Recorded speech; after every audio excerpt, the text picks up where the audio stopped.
$1 movement જો સિલ્વરમાં થાય તો આપણા MCX ના જે સિલ્વર છે એમાં કેટલા રૂપિયાની મુવમેન્ટ થાય આ તમને લોકોને ખબર નહીં હોય. તો એનું સોલ્યુશન હું તમને વિથ લાઈવ કરંટ એક્ઝામ્પલ આપીશ. તો અત્યારે આપણું કોમેક્સ મતલબ કે ફોરેન સિલ્વર ટ્રેડ કરે છે $90, તો એ $100 જવાનું છે વિથ પ્રાઇસ એક્શન કન્ફર્મેશન. કઈ રીતે? તો કે ફિબોનાચીની જે સ્ટ્રેટેજી છે 50%નું રિટ્રેસમેન્ટની જે થિયરી છે એના બેઝ ઉપર કઈ રીતે કરે આગળ સમજાવું.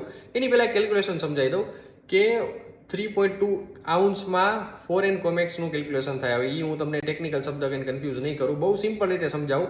$1 મુવમેન્ટ જો કોમેક્સમાં આવે તો આપણે ત્યાં 2800 થી 3200 રૂપિયાનો સિલ્વરના પ્રાઇસમાં ફેરફાર થાય. કેમ? $500 ડિફરન્સ, બીકોઝ કે કોમેક્સ વર્સિસ USDT હોય ને USDT વર્સિસ INR હોય.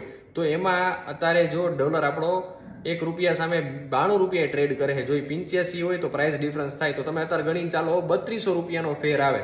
તો ફિબોનાચીના ટ્રેડ પ્લાન મુજબથી હું તમને સમજાવું તો આ $100 રિટ્રેસમેન્ટ કમ્પ્લીટ થાય, મતલબ ક્યાંયથી $10 સિલ્વરની મુવમેન્ટ છે.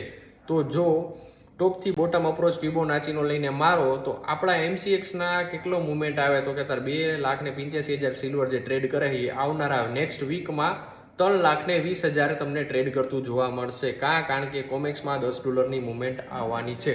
નેક્સ્ટ રીલ છે ગોલ્ડ ઉપર, તો કોમેન્ટ કરી દો આ રીલમાં કે તમને આ કોન્સેપ્ટ સમજાણો કે નહીં.